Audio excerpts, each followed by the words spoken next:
अस्सलामुअलैकुम। Previous lecture के अंदर हमने ग्रेडियंट को क्रिएट किया था और उसको डिज़ाइन किया था इंटरनल सीएसएस को यूज़ करते हुए। आज के इस लेक्चर में हम कोडिंग नहीं करेंगे, हम सिर्फ आज थोड़ी स्टडी करेंगे RWD के बारे में। अब आपका सवाल ये होगा कि RWD कहते किसको हैं? RWD कहते हैं रिस्पॉन्सिव वेब डिज़ाइन। ठीक है, तो हम चलते हैं अपनी वर्ड की फ़ाइल की तरफ और आज के इस लेक्चर को देखते हैं कि RWD होता क्या है। तो वो लिखता है what is responsive web design, यानी कि RWD। तो वो फर्स्ट नंबर पे लिख रहा है responsive web design makes your web page look good on all devices. वो कहना ये चाह रहा है कि अगर आप कोई भी वेबसाइट क्रिएट करते हैं तो वो दिखने में अच्छी लगे हर डिवाइसेस के अंदर, चाहे आप लैपटॉप यूज़ कर रहे हैं, चाहे आप टैबलेट यूज़ कर रहे हैं, चाहे आप मोबाइल यूज़ कर रहे हैं। जैसे जिसकी स्क्रीन की रेजोल्यूशन होगी वो उसी स्क्रीन की रेजोल्यूशन के अकॉर्डिंग ही खुद को अच्छा दिखाए, अच्छा दिखने में शो करे। ठीक है, तो मैं आपको एक वेबसाइट ओपन करके दिखा देता हूँ कि वो कहना क्या चाह रहा है। तो हम एक वेबसाइट ओपन कर लेते हैं। मान लेते हैं कि मैं इधर लिख देता हूँ 22 मुल्तान। ठीक है, तो ये आपके सामने मैंने एक वेबसाइट को ओपन किया है, 22 मुल्तान की वेबसाइट को। ठीक है, तो ये अब ये जो इंटरफेस आपके सामने ये चीज़ें शो हो रही हैं, ये जो सारा इंटरफेस शो हो रहा है, ये कौन सा इंटरफेस है? ये हमें शो हो रहा है लैपटॉप पर, लैपटॉप की स्क्रीन पर, क्योंकि हम लैपटॉप को यूज़ कर रहे हैं। ठीक है, अगर इसी ही वेबसाइट को हम अपने मोबाइल की स्क्रीन पर देखना चाहें तो इस वेबसाइट की लुक कैसी होगी? तो हम इधर ही अपने माउस का राइट क्लिक करेंगे, करते हुए हम जाएंगे इंस्पेक्ट पे। ठीक है, जैसे ही आप इंस्पेक्ट पर क्लिक करेंगे तो ये आप देख रहे हैं कि हमारी जो वेबसाइट है वो अब लैपटॉप पे कैसे शो हो रही थी, अब ये इधर ऐसे शो हो रही है। अब जो ऊपर मेन्यू नज़र आ रहे थे, मेन्यूज शो हो रहे, वो कहाँ गए? वो ये 3 डॉट्स हैं, हम इस पर जैसे क्लिक करेंगे तो ये आपके सामने ये सारे मेन्यूज़ हमें शो हो गए। तो ये कौन सी स्क्रीन हुई? ये हमारी हुई मोबाइल की स्क्रीन, यानी कि जो वेबसाइट को हमने ओपन किया था लैपटॉप पर कैसे दिख रही थी और मोबाइल के अंदर उसकी रेजोल्यूशन हमें कैसे दिखने को मिल रही है। ठीक है, तो वो ये कहना चाह रहा था। अब हम सेकंड पर पढ़ेंगे, सेकंड नंबर पर वो कहना क्या चाह रहा है? सेकंड नंबर पर वो कहना ये चाह रहा है responsive web design uses only HTML and CSS, यानी कि हम अगर वेब डिज़ाइन कोई बनाते हैं रिस्पॉन्सिव तो वो किन लैंग्वेजेस को यूज़ करके बना सकते हैं? वो हम HTML means hyper text markup language को यूज़ करते हुए, और सेकंड नंबर पे हम कौन सी लैंग्वेज यूज़ करेंगे? वो होगी CSS। CSS stand for cascading style sheet, यानी कि हम इन दोनों लैंग्वेजेस को यूज़ करके किसी भी रिस्पॉन्सिव वेब डिज़ाइन को क्रिएट कर सकते हैं। ठीक है, अब वो थर्ड नंबर पे क्या कहना चाह रहा है? थर्ड नंबर पे वो कहना चाह रहा है responsive web design is not a program or a Java script. वो कहना ये चाह रहा है कि रिस्पॉन्सिव वेब डिज़ाइन जो है वो कोई प्रोग्राम नहीं है और ना ही कोई जावा स्क्रिप्ट है। ठीक है, वो खुद से एक डिज़ाइन किया गया मॉडल है या कि एक डिज़ाइन की गई वेबसाइट है। ठीक है, वो कोई जावा स्क्रिप्ट नहीं है और ना ही वो कोई प्रोग्राम है जो कि हम C++ के अंदर प्रोग्राम लिखते हैं या जावा के अंदर कोई हम प्रोग्राम लिखते हैं या पाइथन के अंदर हम प्रोग्राम लिखते हैं। तो वो क्या होती है? वो प्रोग्रामिंग होती है।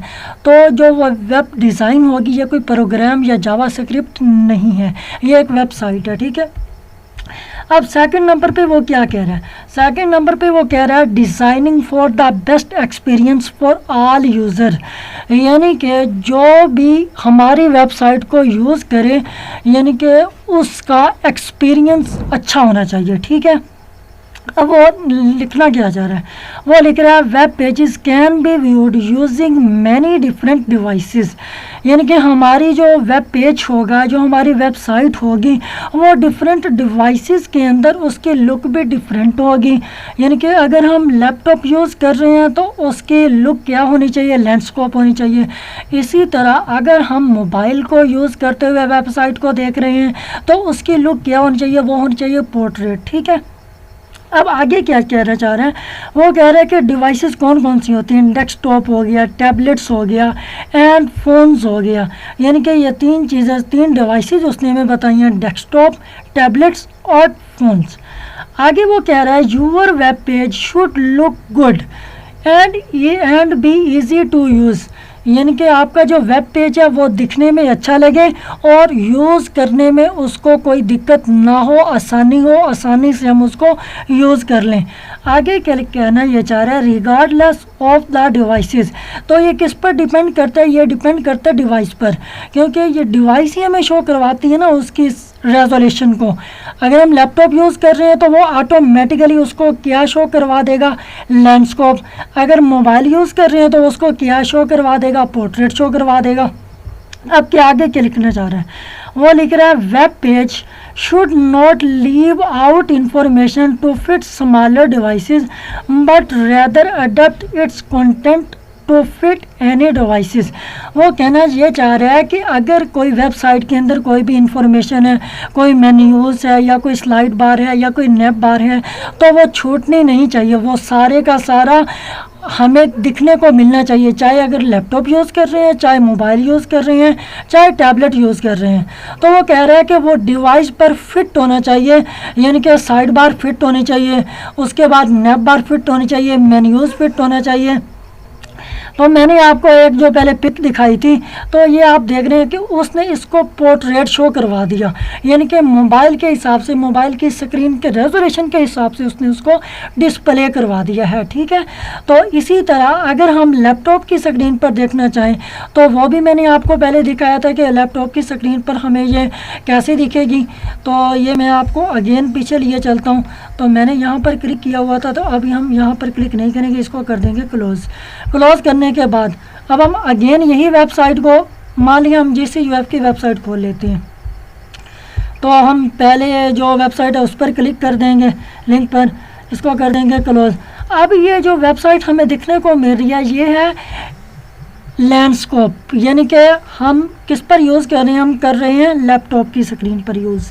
ठीक है, तो इतना तो आपको समझ आ ही गया होगा। अब उसने हमें 3 डिवाइसेस शो करवाई हैं और हमारा कंटेंट शो करवाया कि कैसे दिखने को मिलेगा। अब ये क्या, पहला क्या है डेस्कटॉप यानी कि लैपटॉप। तो फ्रंट ये जो आपको ये कलर नज़र आ रहा है, इस पर क्या है, इस पर वो हमें देगा हेडर। क्या होगा हमारा हेडर।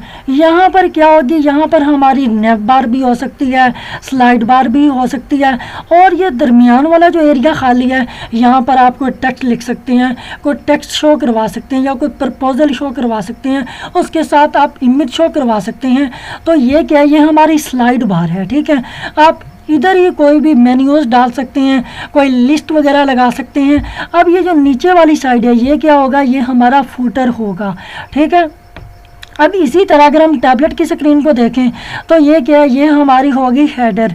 ठीक है, यहाँ पर आप लोगो वेबसाइट का लगा सकते हैं, वेबसाइट का नाम लिख सकते हैं। ये क्या होगी, ये हमारी होगी स्लाइड बार। अब ये चीज़ हमें नेप बार या स्लाइड बार जो हमने मेन्यूज़ एक्स्ट्रा ऐड करने थे वो तो हमें इधर साइड पर दिख रहे थे, लेकिन ये इधर के ये हमें नीचे दिखने को मिल रहा है, यानी कि जो हम एक्स्ट्रा मेन्यूज़ ऐड करेंगे वो हमें नीचे दिखने को मिलेगा। इसी तरीके के साथ एंड पे किया, एंड पे हमारी फुटर शो होगी। ठीक है, और इधर क्या है, इधर हमारा वही हेडर के साथ ये जो हमारी स्लाइड बार या नेम बार है वो हमें शो होगी, और उसके बाद जो हमारा प्रपोजल होगा या जो हम टेक्स्ट लिख रहे होंगे या इमेजेस ऐड कर रहे होंगे वो हमारा इधर ये जो वाइट स्क्रीन है, जो वाइट चीज़ है इधर जो शो हमें होगी। और उसके साथ जो हम एक्स्ट्रा मेन्यूज़ या एक्स्ट्रा नेम बार बनाना चाह रहे हैं या स्लाइड बनाना चाह रहे हैं तो हमें यहाँ शो होगी। और एंड पे क्या होगा, एंड पे होगा हमारा फुटर। ठीक है, अब एंड पे क्या लिखता है, एंड पे वो लिखता है it is called responsive web design when you use create an HTML to resize, hide, shrink, enlarge or move the content to make it look good on any screen। वो कहना ये चाह रहा है कि इसी चीज़ को ही हम रिस्पॉन्सिव वेब डिज़ाइन बोलते हैं, जो कि हम किसके अंदर लगाते हैं, CSS HTML को यूज़ करते हैं, उसके हम साइज़ को चेंज कर सकते हैं, यानी कि साइज़ स्मॉल एंड लार्ज कर सकते हैं, छोटा और बड़ा कर सकते हैं। किसी भी कंटेंट को, किसी भी टेक्स्ट को, किसी भी इमेज को हम हाइड कर सकते हैं या किसी भी लिंक को श्रिंक कर सकते हैं, उसको बड़ा दिखा करके दिखा सकते हैं, अपने कंटेंट को मूव कर सकते हैं left to right, right to left या top to bottom, bottom to top. तो हमारी स्क्रीन के लिहाज से ही वो अपनी वेबसाइट को एडजस्ट कर लेगा। तो हमारा आज का लेक्चर इतना ही था। मिलते हैं इंशाल्लाह नेक्स्ट लेक्चर में, तब तक के लिए अल्लाह हाफिज़। Keep learning and keep exploring.